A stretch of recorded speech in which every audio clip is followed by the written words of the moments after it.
Hi guys, thank you for joining us in A Dream of Diving. It's been a few weeks since I've been on, so thanks again for joining. We've got a couple fun guests. Some of them are going to be a little late due to weather, unfortunately. But today we are planning on talking about dive professionals and having them on charters or guided dives that are not their own. So that's the plan for today. Our first guest is Olaf. So, Olaf, why don't you introduce yourself? Tell us a little bit about your diving and what you like to do and things like that.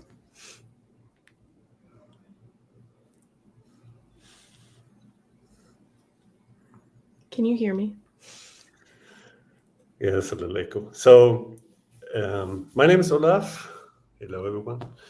I'm a dive instructor here in Mexico, and I work in Playa del Carmen. And something is wrong. I hear myself. Can you? But anyway, I can hear you, but I hear me in the background. So let me see if I can do something. So I hear myself in the background. That is weird. Is it normal? I can't hear you. Well, like I can hear you, but I can't hear any like echo or anything. Let me see.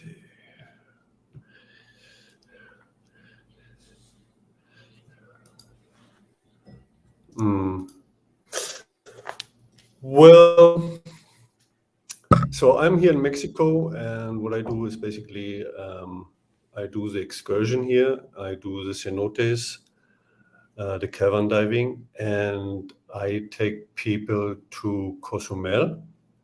So what they do is basically there's a day trip there, and you do 2 dives. It's a whole day. And the cenotes, what we did when you came here, remember? Mm-hmm. It's also 2 dives, but it's only half a day. And then that is basically my work. On my day off, I still go diving. So there I do basically all my videos for my Instagram and my YouTube. But beside that, it's really busy here. Lately, I don't have a lot of time to make a lot of videos there. A lot of guiding, a lot of working. Yeah. And you like doing a lot of videos, right? You were just elected to be one of SDI's new ambassadors. Yeah. Oh, yeah. So very exciting. So Yeah, I really like it. I really appreciate it, actually. I never yeah, thought that would happen. So,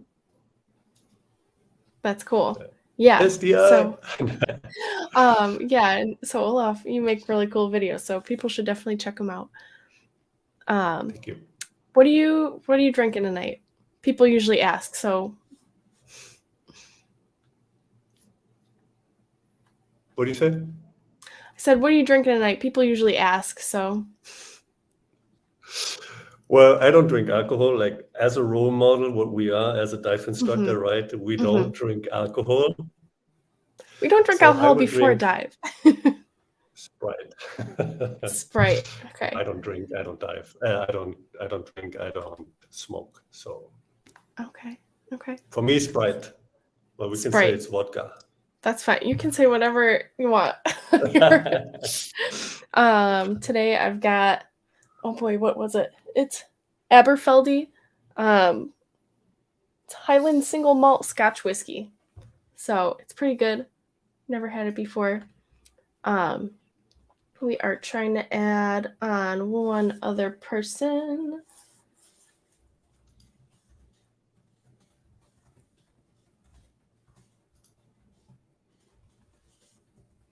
Oh, nice.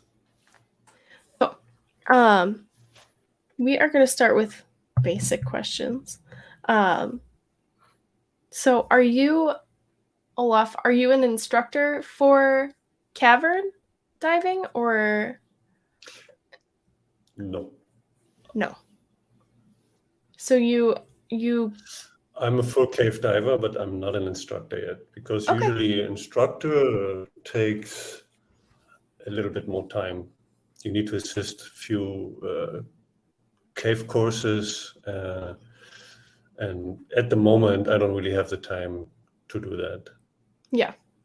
I have Okay. other goals to be an instructor. Cool. That's cool. But you've definitely had dive professionals join your guided dives in the caverns. Absolutely. Yeah, I know I did. I know Julian was there also. So that's pretty much what we are going to talk about today. We've got a hi Olaf from a buddy. Thanks for tuning in. So when you are guiding dives like that, do you expect more from dive professionals that are on those dives? In terms of not just behavior, but also like the tasks that they're carrying out and how much they help you with things that maybe a normal diver wouldn't.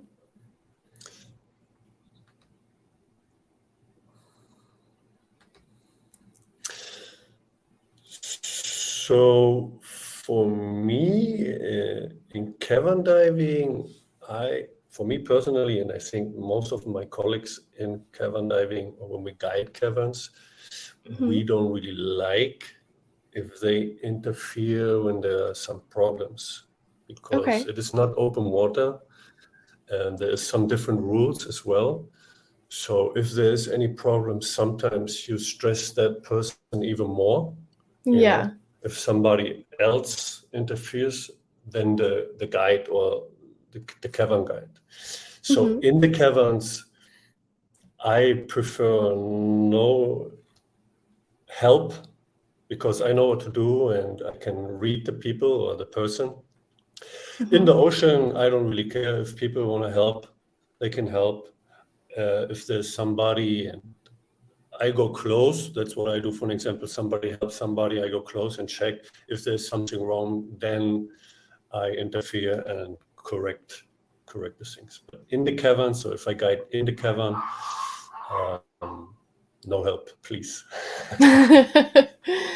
True. And that makes sense also, especially with the caverns, because we were single file. So for someone to help, they might have to like bust Exactly. through their order. Yeah. So that definitely makes a lot of sense, and it's definitely a little bit more skilled, or maybe not skilled, but more advanced level of diving. So I can definitely see where that would be a preference. Yeah. We have our other guest here. Her name is Helen Cooper. She has battled an entire snowstorm for us. So here she is. Hi, Ooh, Helen. let's How are you? go. Hey Hello, everybody. Helen. Yeah, I'm late. The That's snow okay. was worse than I anticipated, and yeah, it was a bit of a crazy trip home. But I'm here, and then I had a few login problems, so I apologize for that. But I am here, so I'm happy to participate. It sounds like an exciting show that you guys do. Ooh, Yes, yeah. we are happy to have you. Do you want to introduce yourself about what you do for work, what you like to do diving wise, and things like that? Sure. So, well, I'm Helen Cooper from the Dive Brockville Adventure Center and ABUC Scuba Charters. Been running since 1994, so been around for a few years. Started with just a little Zodiac, and we've expanded over the years to 5 boats, 4 on the river and 1 on Lake Ontario out of Picton. Funnily enough, my personal preference is actually being on the boat, taking divers diving. I am absolutely not a very good diver at all, but love being on the boat, love divers. And I do dive. I'm a bit of a warm water wuss, and I get a little claustrophobic, so I can dive down south because there's less stuff, and I'm a nice little shallow diver. So when it comes to the actual diving itself, I'm a big wuss.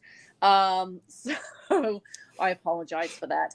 But, I love being out on the river, and the shipwrecks that we have in this area are absolutely phenomenal.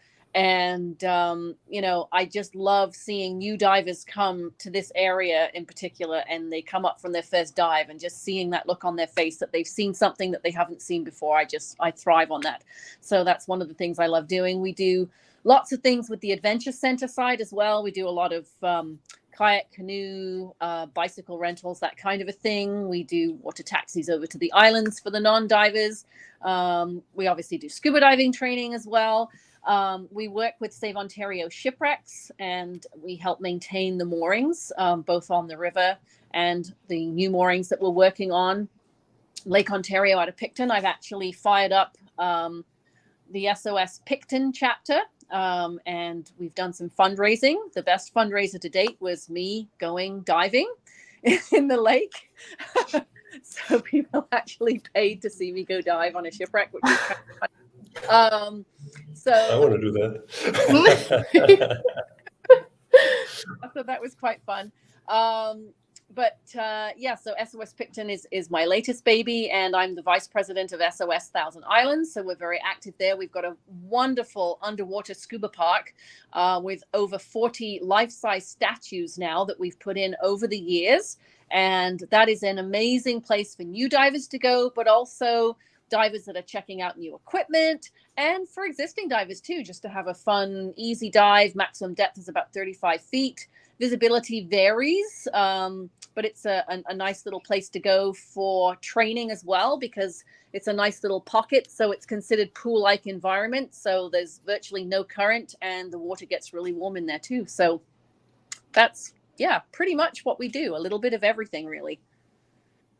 Nice. That sounds like a lot of fun. Thank you so much You're welcome. for that. So I had just launched my first question at Olaf, so I'll bring you up to speed. I'll ask you the same thing. Okay. So you, as you said, you bring divers on dives, and you love it. So I'm assuming you get dive professionals on your charters. Yes, we do. We get a lot of instructors will bring their students. So we have instructors that bring their students on specialty courses and advanced open water dives. Also get professionals that come just for some fun diving as well. So we get a little bit of everything. Cool. So when you have dive professionals on your boat, do you expect more from them, either in their behavior or in how much they help you with other tasks or anything like that? So for myself personally, on my boats, if they have paid to come diving, then they are a customer, and I don't expect anything more of them than to dive safely and to have fun. I would never buddy them up with other customers on board and expect them to take care of them, because they have paid for their dive and would get the same attention as my newly certified open water divers if they wanted it. But obviously, typically, they don't need that same level of attention. But usually I'll still find myself still making sure I do a visual buddy check. I can eye them up and down. And you'd be surprised how many of them will do things like forget their fins or something like that.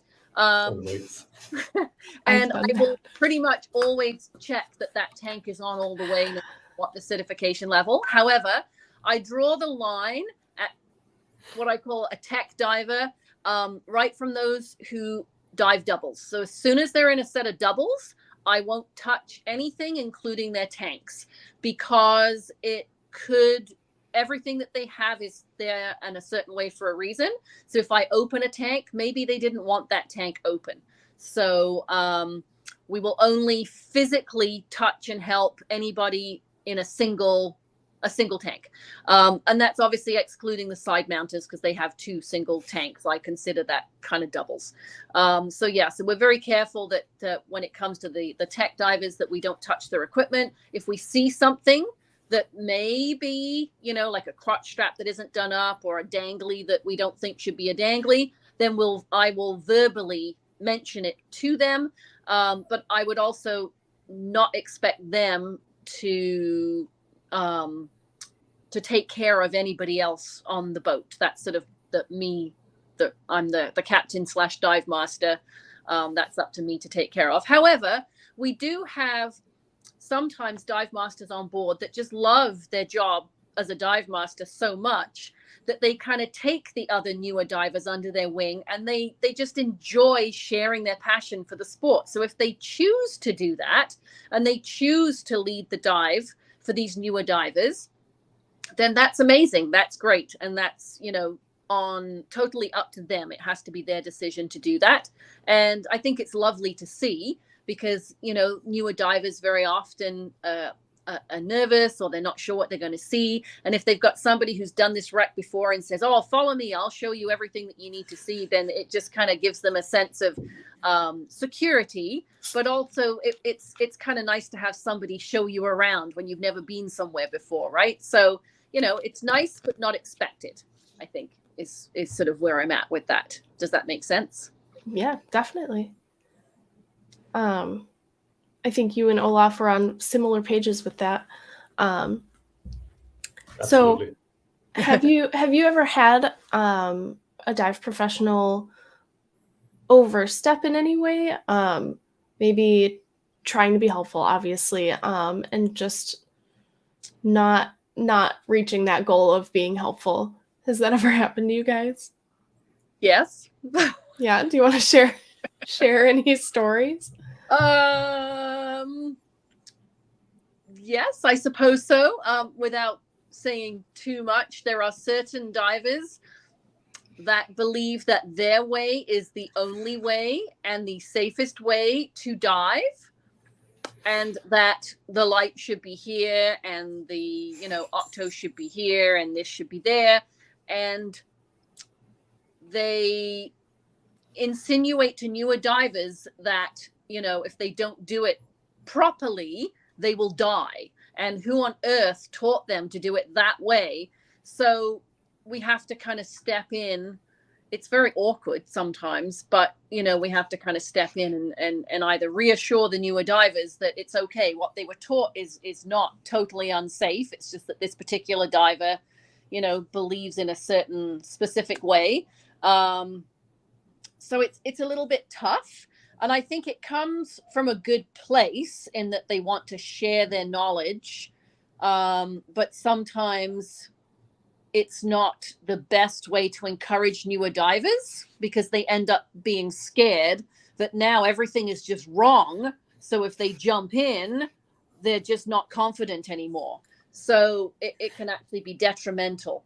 So when we know that certain divers are coming of a certain training agency, we actually deliberately don't mix them with recreational divers. We try to avert any issues with, and also on our charters, we also typically won't mix recreational and technical, because the technical guys want to do deeper, longer dives, which the recreational can't. However, if a charter is busy and the tech divers are happy to join a recreational charter, well, then that's fine. And if recreational divers want to join a tech charter, then they know that they're going to be sitting on the boat waiting for these guys to come back up, because they're going to do a half an hour dive and the other guys are going to do, an hour or so dive. So as long as they're okay with that, we can mix them.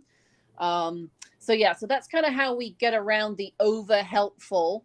But it does happen, but not very often. I think in most cases when dive masters are trying to be helpful, they don't usually overstep. I don't know. What do you think, Olaf? Do you feel the same way as me? Well, usually it's not the dive master. So where I work, for an example, we have a lot of experienced divers in Cozumel, and usually they just do their thing. I think it's always the way how you approach the person. If you want to help. So far, I didn't have it that bad. There's an old way and there's a new way. I mean, the diving industry evolves as well. So people that are diving longer, they still believe in the old ways. And then when you have the younger people, or the younger dive masters and the rules and the law of dive, more or less how you teach and how you have the equipment now. They believe in the new way. So you have to be, as a guide or as an instructor, there somehow in the middle, and then make both happy. But usually the dive masters that still work as a dive master, they don't usually interfere with the guides or the instructor. If it's just a dive master because he wanted to have, sounds nice, I'm a dive master. And they usually, they think they can help everybody, but when they overstep the line or they cross it, then I usually tell them, hey, you know what, it's nice, but I take care of it. Yeah. And they understand it. Yeah. Tech diving, we don't really have a lot. The problem we have, or that I have, for example, is in the cenotes. And usually if you have instructors or dive masters, they think that there's the same rules, and it's not. So there you have to be really strict and tell them, look, it's not open water, it's not recreational diving, this is kind of tech diving, and you have to listen what I say, please. Otherwise, I have the power to say, you stay out. In the ocean, you have a little bit more freedom, but and I usually don't have any problems. Yeah, and I try, like you do, Helen. I try to mix a group so they fit their experience, and then usually you don't have that problem. But once in a while, you have that special guy, that want to overstep and overcross, and that guy that knows everything. But you just be nice. And usually they understand it. But I have more problems with that, with instructors in the cenotes, because you cannot compare open water with cavern diving. Yeah, that's true. Yeah, sometimes instructors think they know everything about a dive.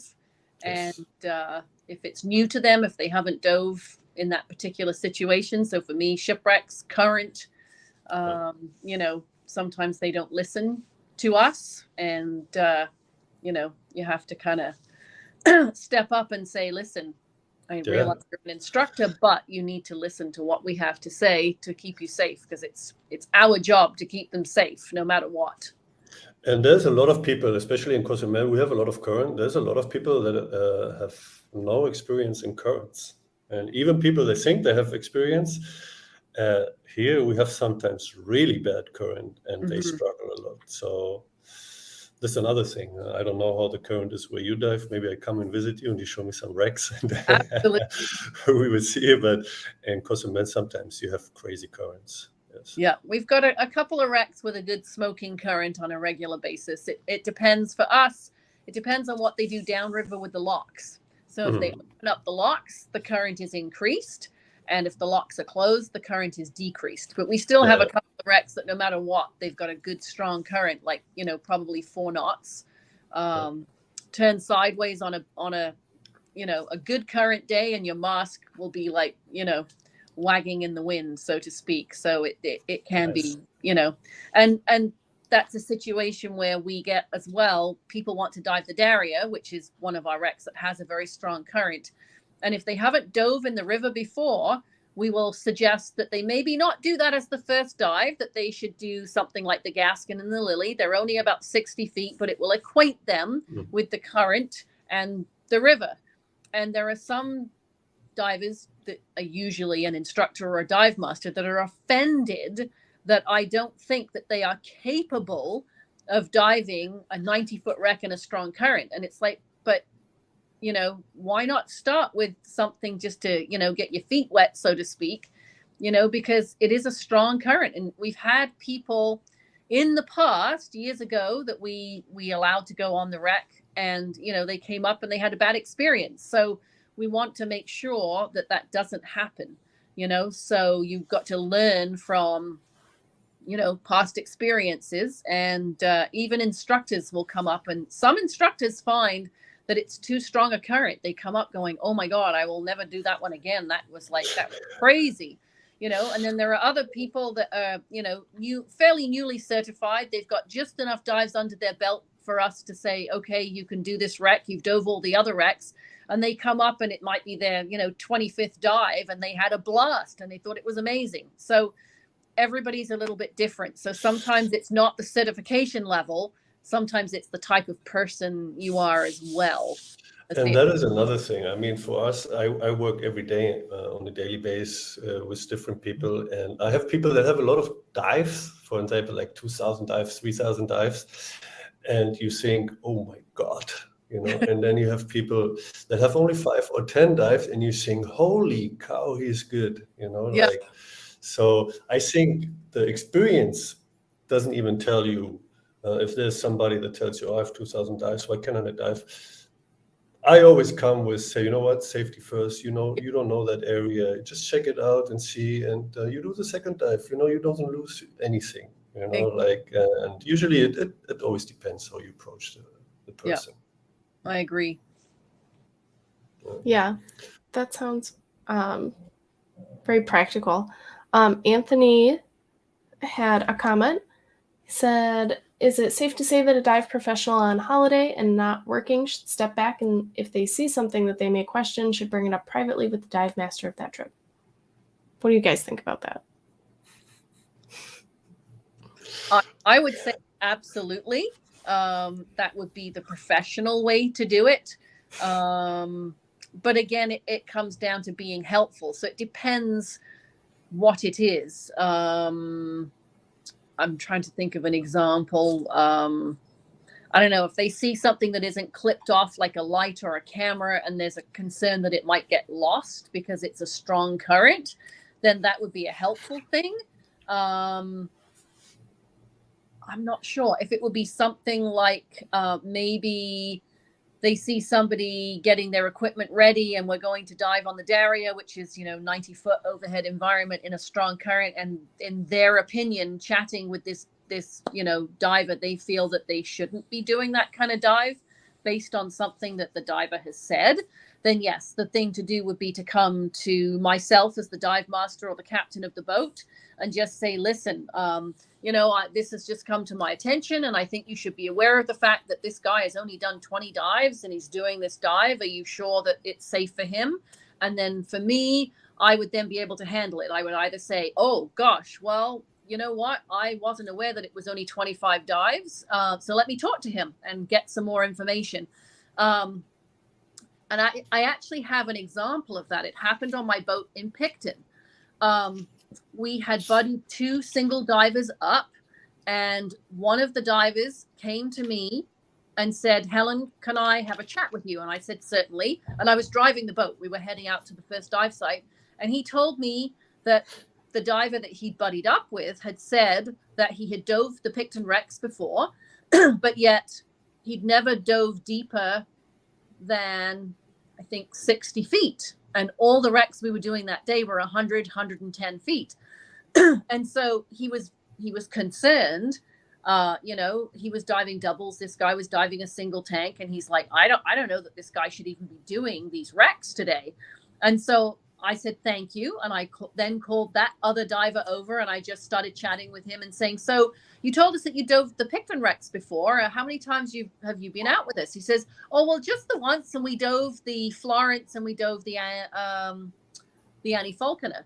And so the Florence is 40 feet and the Annie Falconer is about 70 feet. So I kind of went, okay. So I did not realize that when you made the booking, the staff were just under the impression that you had dove all the Picton wrecks before. I said, so it wasn't that, you just maybe didn't give quite enough information. So anyway, so the guy sat out the first dive. But then in chatting after the first dive, the buddy then came and said, well, I'll take him on the second dive. I think having talked to him, and this next wreck is just a little bit shallower, we'll give it a go. So anyways, this guy went down and they had an amazing dive. He came back and he said, this guy's a great diver, like no problems whatsoever. He's solid. But it was good of him to come to me to talk about it so that I, the captain, could handle it, because if he tried to handle it himself, it could have ended up, in a fight, an argument. It could have ended in bad feeling, but it all worked out in the end. But I appreciated the fact that he brought something like that to my attention, because if he hadn't, potentially that that diver wasn't a good diver, and I would have sent him off to a 100-foot wreck, and he would have had a problem, and this guy would have been babysitting him, which is what he didn't want to do. So I appreciated that. So I don't know if Olaf has had the same situation. Well, when I travel, I usually don't say I'm a dive professional because sometimes they ask you if you can help or something, So usually I say nothing. I don't even tell them how many dives I have. I always lie. Yeah. So I can really enjoy my dives. But if I see something, I just observe the situation, and if I see it's really, really bad, and the guide or the instructor doesn't even act or react, then I think it's my job, even if you're on holidays. I mean, as a dive instructor, if there is a crazy situation or dangerous situation, you have to react. It doesn't matter who's guiding or not. But if it's just a normal dive, I don't interfere. Like I say, I just even say I'm an instructor. I'm a rescue diver with 500 dives or whatever. But I usually observe my dives because I know how it is when I guide and there's other instructors. Usually what we do is we're like, oh, an instructor. Oh my God, so. Yeah, I usually don't interfere, but if I see there is a situation and he doesn't react, I think I'm obligated to help, and then tell the instructor at the surface, look, that was a situation, maybe you should talk to him, Mm-hmm. That is what I usually do. Yeah, it's almost like as an instructor or a dive master, you're never really totally off duty. But I've heard a lot of dive masters and instructors, funnily enough, comment on the fact that they appreciate the fact that I don't expect them to babysit divers, because they say the same thing as Olaf, that when they go down south, they actually make a point of never telling them that they're a dive master or an instructor, because down south, they will deliberately pair them up with divers to take care of them. So I always want to make sure that if they're paying me to take them diving on a fun dive, that's what they're there to do. I will never make them work. Now, that's not to say that I haven't given a free spot to a dive master. If I had an issue with a couple of divers that were, suddenly they realized that we don't provide a dive master, and I've had it happen where a dive master stepped up and said, listen, I'm happy to take them out. I'll lead the dive. I'll take care of them. I'll give them a free spot. But that he knows the area, Right. So yes. Yeah. If I, for an example, go on holidays, I don't dive in Cozumel on holidays, because I want to see something different, you know what I mean? It's hard to lead a dive if you haven't done the dive before as well. So I think it was or somebody who'd been out diving with us before that knew where they were going and that kind of a thing. So if I'm not working on my day off, of course I go and dive in the company where I work, because I don't have to pay for it. Yeah. And I know the dive sites and everything, and I can drop a little bit farther away. But if they need me, yes, I help out. But if I go on vacation, yeah, you're on vacation. Yeah, no. Completely.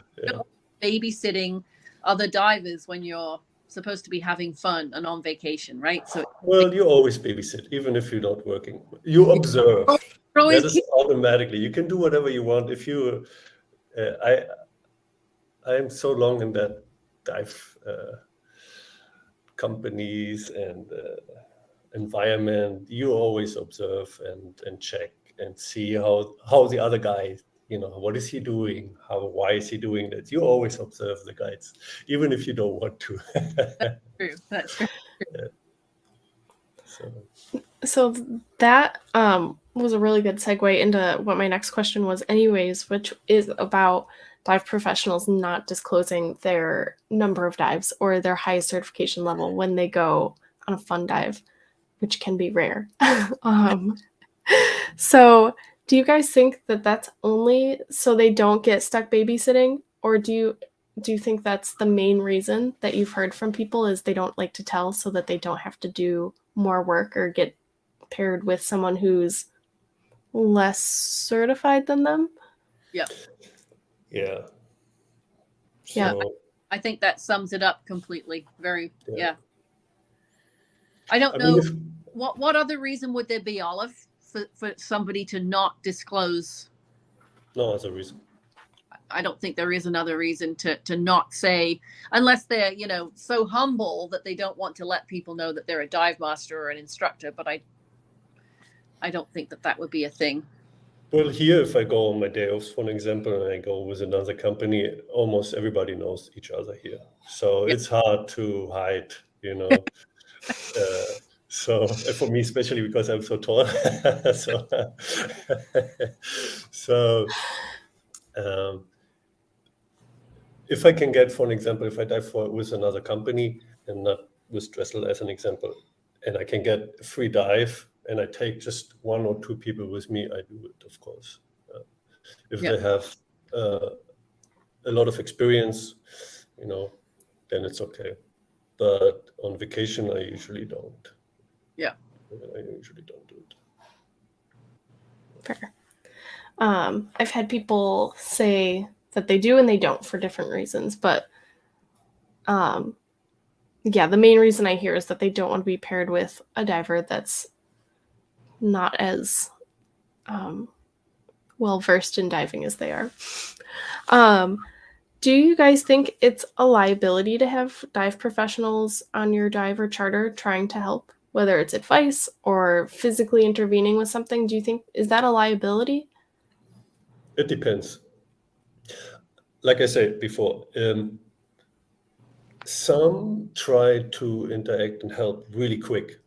They don't let the situation, grow and see what's happening. If he can fix it by himself, for example, the diver, they just go, like a barracuda, torpedo, there. So that what I don't do. I check first and see if they can fix it. I'm close. So if he really needs that help, I'm right there. So I try that the people fix their problems first by themselves. That's what I do.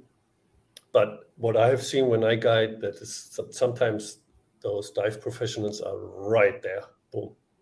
Even though the diver even recognize the mistake, he's just touching and fixing everything, and then I go and I say, look, go away, I do it, because some people, like you said, Helen, the tech divers or whatever, they don't like that somebody touches their equipment. Yeah. That is obvious. And some divers, and especially they don't know that guy is an instructor or that you just want to help. You sometimes stress that person even more, than helping that person. So but I think that is what you have when if you know as a guide, you have an instructor there and you give the dive briefing. That is what I think you have to tell in the dive briefing. So if you give a good dive briefing, you have always a good dive. If you give a bad dive briefing, you will have a bad dive. That is what I see all the time. Yeah. I can't see any real liability if I had an instructor on my boat that was stepping in to help people, because technically speaking, they would have their own professional liability insurance anyway, and in addition to ours. So I don't think there's any real downside to a dive master or an instructor stepping in to help somebody. Like I said, the only time it's happened to me is if they made the new divers feel unsafe because they were doing so many things that they didn't believe they should be doing. So, the setup and the training wasn't, their way. And they made the new divers feel very unsafe and very untrained, and they were ready to sign up to drink the Kool-Aid, I don't need to say anymore. Yes. So I think that's the only detrimental thing is in that situation they can make newer divers leave the sport because they don't feel comfortable or confident anymore. Yeah. So other than that, I don't think there's a liability. Liability, not really. It's just, you make that other diver feel bad, and you don't want to do it. No. Definitely. Anthony had another comment, so we're actually going to go back to the previous topic of sharing your highest certification level. Okay. So he had said that was my next question. Should one identify their level? So we talked about if you guys do and if you see other divers do it and why. Do you think that they should? Do you think that they have? I know, Olaf, I think I know what you're going to say since I know that you don't. But do you think that there's like an obligation to disclose that and to be willing to dive with new divers or newer divers even on your day off? Or what do you guys think about that? Just the wording there, should they? I think if you dive in a new place, you have to follow the rules anyway. So, so it doesn't matter if you really tell them if you're an instructor or not. It doesn't really change anything. And like I said at the beginning, it is not your job to help the dive guide. That is basically, he gets paid for it to take care of the group and to show you the reef, right? It's not my job to help him on my day off or my vacation, for an example.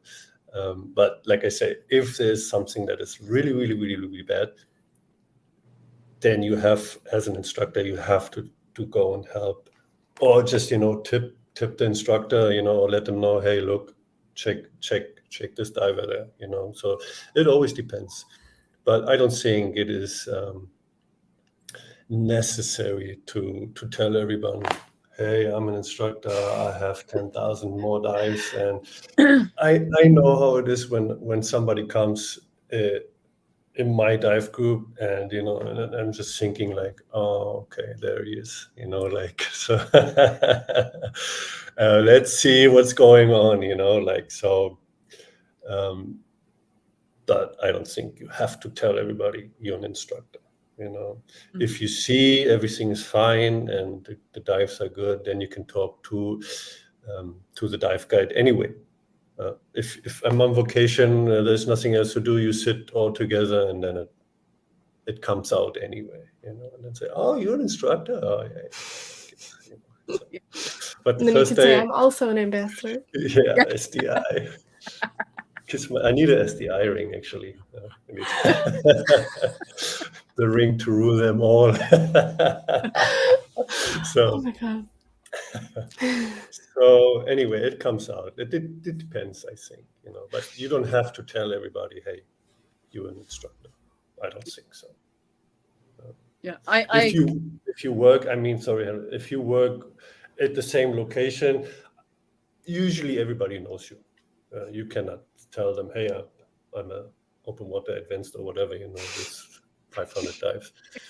On vacation, yes, but usually where you work in the area, everybody knows each other. It is hard to hide, to say you're not an instructor.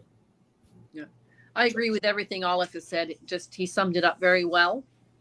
I don't think that there's a requirement to let us know that they're an instructor or a dive master, as long as we know that they are qualified to do the dive, whether that's an advanced diver or an open water diver just with enough dives and enough experience. We don't have to know that they're an instructor or a dive master. It doesn't change anything for us on our boats in the way that they will be treated. So yeah, I don't think that they have to disclose it if they don't want to.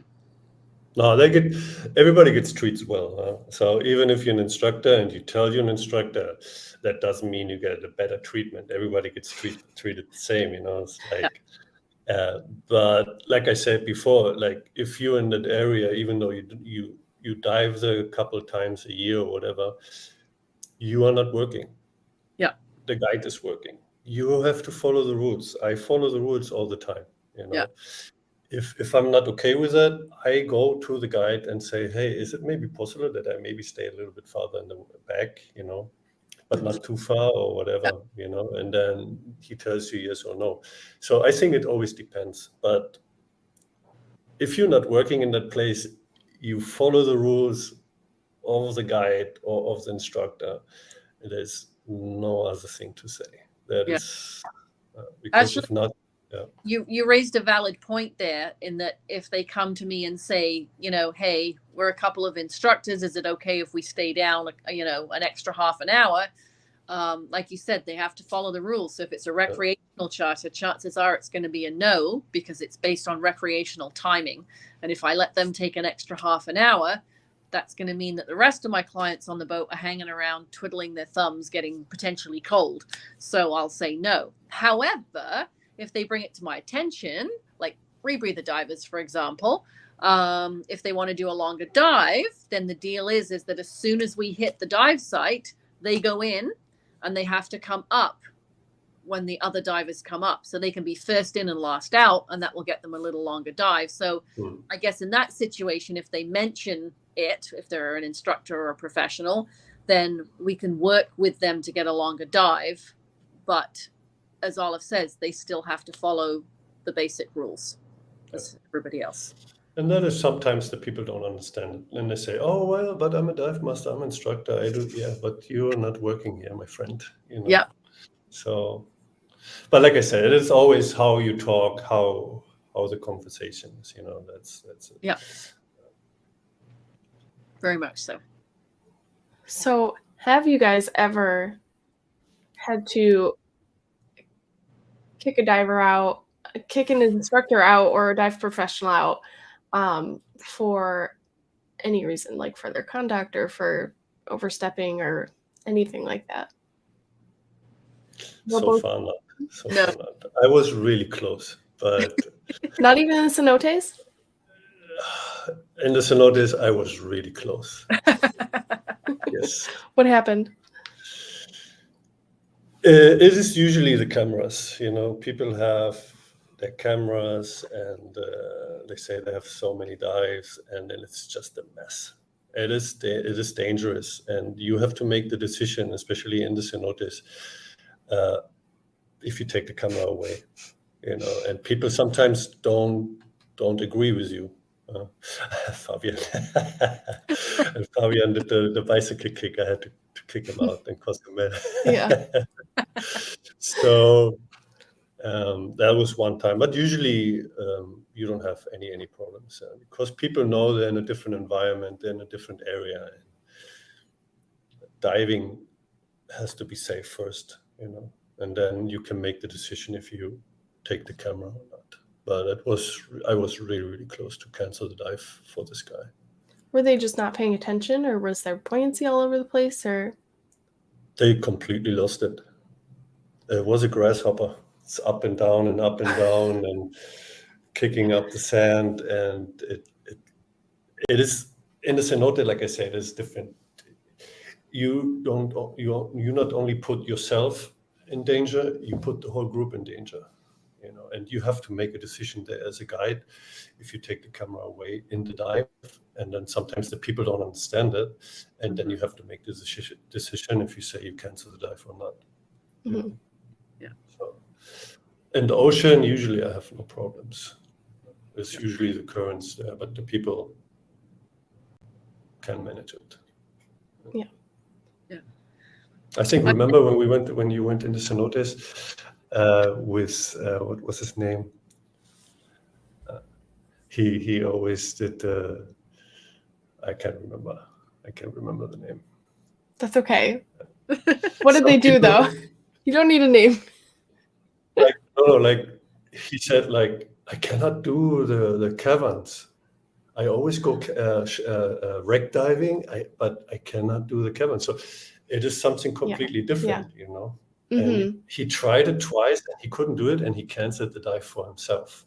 That's what I mean. Like, is the people don't understand that sometimes, and you have to make the decision if they don't make the decision. Yeah. I haven't had to kick any professionals off my boat. I've had to I think in my, I don't know, however many years I've been doing this, 20, 30, 25, 26, 27 years, something like that. I've lost track. I think I've only ever had to physically ask one diver to leave my boat, and that wasn't a professional. It was unfortunately somebody with some mental health issues that just got very abusive and rude, and would not follow direction, would not follow my instructions, and was making the other divers on board very uncomfortable. And so I physically took him back to shore, dropped him and his father off, and said, catch a cab back to your car in the parking lot at the dock. Yes, where I was told that he hoped that I died so that all my divers died later on the dive as well. And I kind of went, I think I made the right decision in getting this guy off my boat. So yes, that's the only time I've ever had to physically take a diver and deposit him on shore. Yeah, like I say, you have to make decisions because you have to think also on the other divers, Yep. It's not like because of you or because of them. You have to think how the group is, what. Yes. Yeah. That is part of your job. Yeah, very, very uncomfortable for my other clients. And the only way, I mean, I could have just let him sit out the 2 dives at that point, but it was awful. So the only way to solve the problem was to physically go back to shore and kick them off the boat. But you were relatively nice. You brought him back to shore. That's what I was thinking. Sorry, what was that, Olaf? If somebody wishes me death, I think you were really nice bringing him back to shore. Yeah, I would just throw him in the water and swim back. I could have kicked him in and said, swim back to shore. It's not far. That's what I was thinking too. Yeah. I think he also wished that my shop burnt down as well because I was kicking him off the boat. Wow. So yeah, it was, not a pleasant experience. Luckily, only ever happened once, and hopefully will never happen again. But other than that, we've always managed to figure things out, even if we had some really irritating people on board, which, from time to time you have personality clashes, we'll put it that way. And people are just completely irritating or obnoxious. But, I've never had to kick a professional off, which is good. What do you do when you have drunk divers? That I have luckily never had to deal with. Sounds like you've got a story there, Olaf. We've had tequila. The tequila tastings. Yeah, we've had divers on board on a Sunday morning that were out partying too much on Saturday night. And they were dehydrated. They had a headache after the first dive. They were throwing up. And I've stopped them from doing a second dive. But usually they are their own worst enemy and they know that it's their own fault. And I've actually taken people under those circumstances, dropped them back off at the dock on our way to the second dive because they were just feeling so terrible that, the nicest thing to do was to drop them off on the way so that they could at least go sit in their car and feel sorry for themselves. But yeah, I've never actually had to deal with a drunk diver, luckily. Or now that in Canada marijuana is legal, I've also not had to deal with any high divers either, which is good. Not yet. Not yet. How about you? Do you have that in where you are, Olaf? Well, it's not legal, so it's really, so basically it's not, drugs so far is not a problem, but alcohol sometimes, yes. And we have to make a decision. Yeah. If we smell it or we see he acts weird, then we talk to the base leader and we tell him and he makes the decision. It's not us. Yeah. So, Olaf, have you ever had divers want to crack a beer on the way back to shore? They finished their dives and you suddenly realize that they've cracked a beer in their, that's put me in an awkward situation before now. On the dive boat, not. Right. So far, not. What we do is, for an example, or we don't do it anymore, but after, when we finished the tour, we went back on the dive boat and had a little party on that boat, because Fair it's a enough. long boat ride. But Yes. it was at the end of the day. Yeah. But in between the dive, usually the people don't drink beer, because we do 4 dives a day, sometimes in Cozumel or in the cenotes, depending how busy it is. Usually the people don't drink. After, when they ask, I can sneak sometimes some beers in, and then after we are done with the sandwich, Ellie, we can drink the beer, right? Yeah. I usually basically turn a blind eye to it as long as it doesn't come, as long as I don't see it.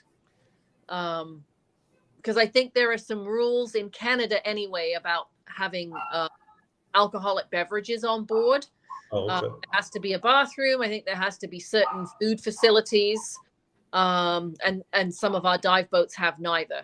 They don't have a washroom and they don't have any, kitchen facilities. So technically speaking, there is not to be any open liquor on a moving vessel. Here in Mexico, it's not like that, No. because we have all the party boats, the catamarans, all Right. the sunset. As you should. I never see the sunset. Yeah, all drunk before. So, but here it is a little bit easygoing. So, but after, not in between or anything like that. Yeah. Luckily, it doesn't happen too often.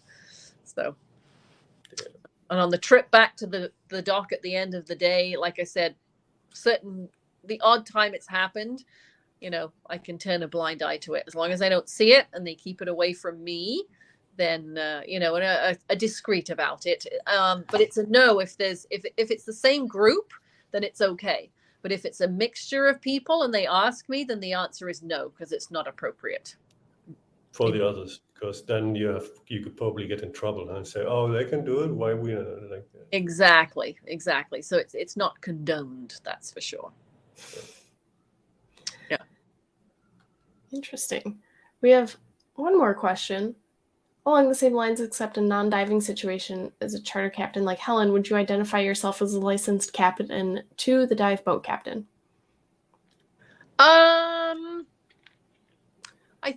I'm trying to think. I think usually, because so many people know who I am, if I was on a dive boat, it depends, because I'm a terrible diver.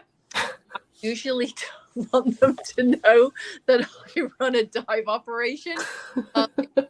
Look at me and go, what the hell?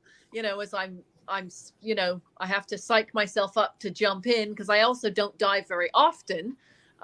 So I have to psych myself up to jump in. And then, of course, I'm only doing shallow dives. That's when I'm most comfortable. And the stupid thing is that on other people's boats, I also get seasick. So, yes, I completely embarrassed myself in the Florida Keys on the Conch Republic boat, because I sort of threw up all over their boat. And I didn't want them to know that I was a dive boat captain. So, so I'm a shore diver now. I said that, there's something about the ocean waves that are different to the waves on the lake and the river. And I get seasick. And so even when it's technically not rough, there are obviously on the ocean, there are still waves. And that didn't go well. So I guess to answer John's question, it depends. I think it usually does come out that I'm a licensed dive boat captain. And if it's a particularly nice boat, I might say, hey, can I drive your boat? But I mean, I think we usually end up chatting about, common issues and funny stories. And I'm curious about how they run their operation, and they're curious about how I run my operation. So I think I usually do end up mentioning that I'm a dive boat captain, unless I'm in the Florida Keys, because we don't want anyone to know who I am down there, because that was totally embarrassing. But yeah, I think that answers your question. Yeah, I think so. Yeah. Olaf, if you went to different cenotes, would you tell them that you lead dives in cenotes? If I would be diving and somebody else is guiding, that would never happen. No. Because funny. if I go diving in the cenotes, then usually we do the cave diving, and then we go Okay. in as a buddy Okay. team. Cavern, I usually don't. Cavern, I don't need. I can go by myself. Right. Cool. Yeah. So, do you guys have any questions? Any other fun stories? Lots of stories after so many years. Well, I mean, we always have our open water divers that, you know, when the shop takes the bookings, we always try to make sure that we know exactly, you know, who should go on what dives. And it happens from time to time that somehow somebody talks the talk and gets on a charter that they shouldn't be on. And that's kind of awkward. But I think most of our funny stories come from single divers. I'm always one that promotes, you know, my mission is to get divers diving. And so I promote single divers calling us to get them out diving. And in buddying up single divers, it can get awkward sometimes. Like I mentioned in Picton with the one dive master that didn't believe that his buddy suddenly was not capable of doing 100-foot dive. There was another situation where we actually had to ask a diver to leave the boat because nobody wanted to dive with him. That was terrible. That was probably one of the most awkward experiences I have ever been in. As the captain of a vessel, I actually had to ask a diver to leave the boat. Will you give more details? Yeah. He had to take all his equipment off. So what happened was that somebody booked to go on the Picton dives, that they'd done the dive sites before, which was true. He had dove the Picton wrecks with another charter operator. However, what he didn't disclose was that he was a 16-year-old kid.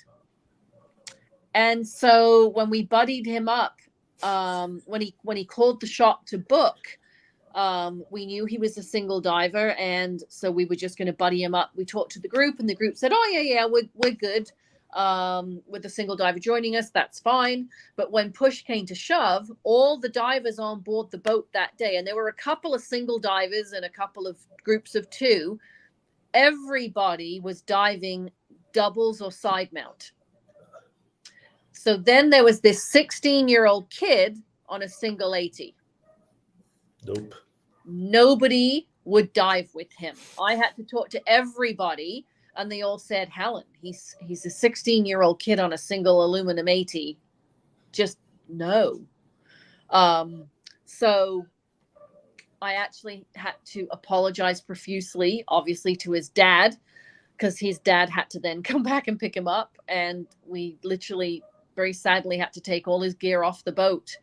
And I actually ran a private charter for him in Rockport. I had him come on a separate day. And again, it was almost impossible to find someone to dive with him for the date that he had. And so I just paid one of my staff to go out diving with him just to get him out diving because I felt so terrible. But yeah, so single diver blues. We have quite a few stories with single divers. So, but yes, there we go. That's my funny story. Your turn, Olaf.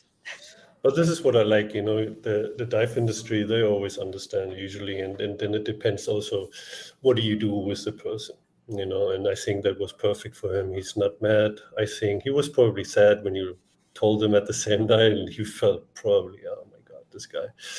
But I think what you did afterwards is perfect.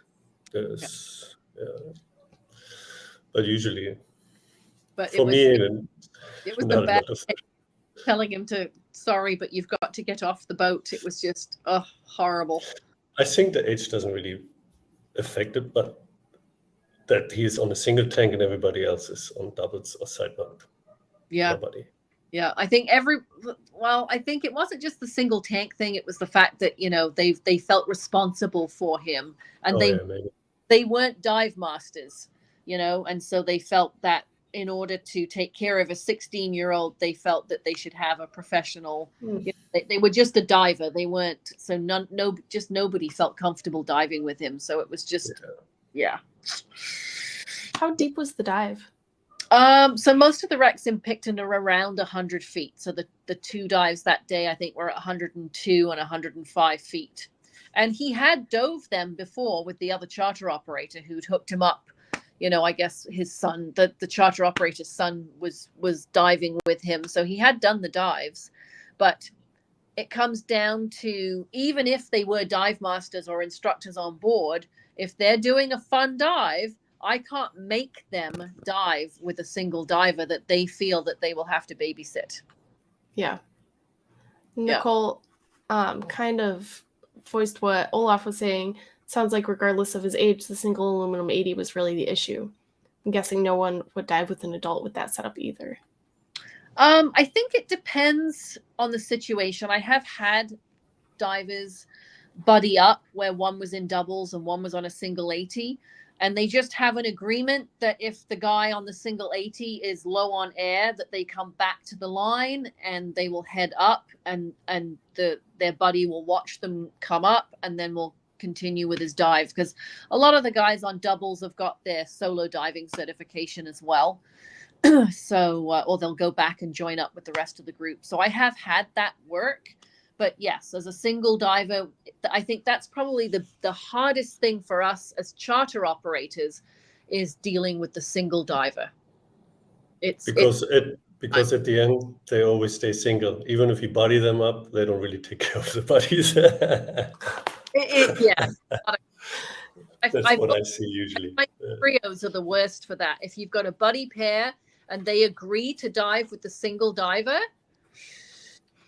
usually what happens is the buddy pair will always be the buddy pair, and it's up to the single diver to follow them. It doesn't really work out too well, but we do that sometimes if it gets somebody diving, or if somebody cancels out and their buddy isn't on the boat anymore, and it's kind of like, would you or if their buddy can't do the second dive, then I'll say, hey, would you guys mind if this guy just kind of pairs up with you two and you go as a threesome? And usually that will work. Most people are happy to help out that way. And it's not that they're babysitting, even if they're a professional, it's that they're just diving with the person and helping them get their dive. Well, I always see, if I buddy somebody up, the solo divers, they never stay together. They're all over the place. But what can you do? Right? Yeah, we can only do so much. Or they stay close to you and you don't know where to move. Yeah. Very That's true. Awesome. Well, we are over an hour, so I think we're going to wrap up unless you guys have anything else to add. Nope. Thank you for inviting me on board. It was a fun evening. Yeah, it was nice. Yeah, thank you guys. I'm going to put you back in the waiting room, say goodbye to all our guests, and then I'll be in and we can chat for a minute. Okay. If you have time. Okay? Bye, everybody. Thanks, guys. Bye-bye. Thank you so much.